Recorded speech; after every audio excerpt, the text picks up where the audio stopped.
Howdy crew. Recently I did unboxing of 2 canvas cargo bags for the welding rig. I'm going to be showing part of what's going to be going in one of them today. Let's get to it. Howdy crew, I'm William Morris, President and CEO of the Welding Cowboy Corporation, certified licensed welder and owner-operator of a welding rig based out of Los Angeles, California. On here I'll be going over welding knowledge, what it's like to own and operate a welding rig, welding blueprints, welding math, welding equipment, and so much more. Welcome to the channel. I'm William Morris, the Welding Cowboy. As I mentioned, this is only going to be part of what's going in one of them. So I'll go show what that will be. So these are nice and big. Mind you, this is not everything that's going in here for this one bag.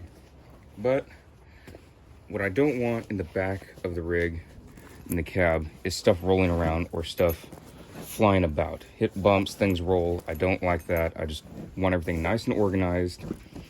Space is becoming less and less in there, but it is what it is.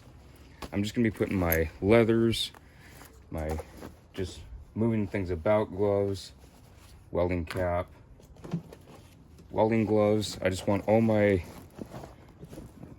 protective gear in here.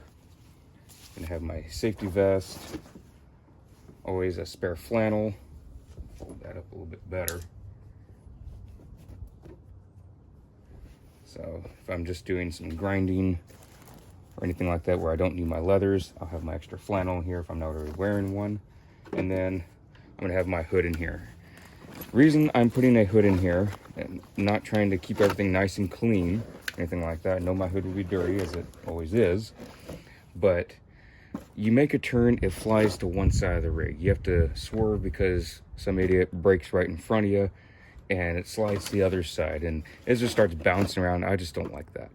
So anywho's, I'm gonna be putting it in here, and if all this flies to one side of the rig, it's all together. So there will be more going in here, and I'll be showing that in a later vlog, but I just want all this right now to be together. So there's more room, which is good because there's more going in here, but I just wanted to show what will be starting off in here, just better organization, and have this.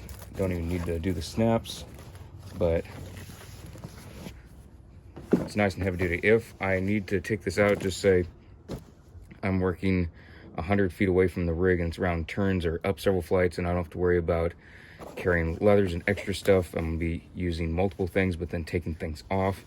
I can carry this with me if need be, and that's why I wanted something heavy duty. There will be more stuff in here, and it will make more sense as to carrying it about in the bag as a possibility. I'm not saying I'm going to always do that, but it's a possibility. I'd rather have the possibility of doing something and never have to do it than to have a cheapo bag that will tear at the slightest scratch and possibly need it to not do so. So anywho's, this is just going to be in the back part of the cab. That way everything's all together. I'll be showing what's going to be going in the other bag soon once the other stuff is unboxed, and I'll also be showing some other stuff that will be going in here once that is unboxed as well, because I've been getting some more stuff for myself safety wise that will be going in here, and I'm excited to show that once it's unboxed, and you'll be seeing that unboxing very soon. See y'all in the next vlog.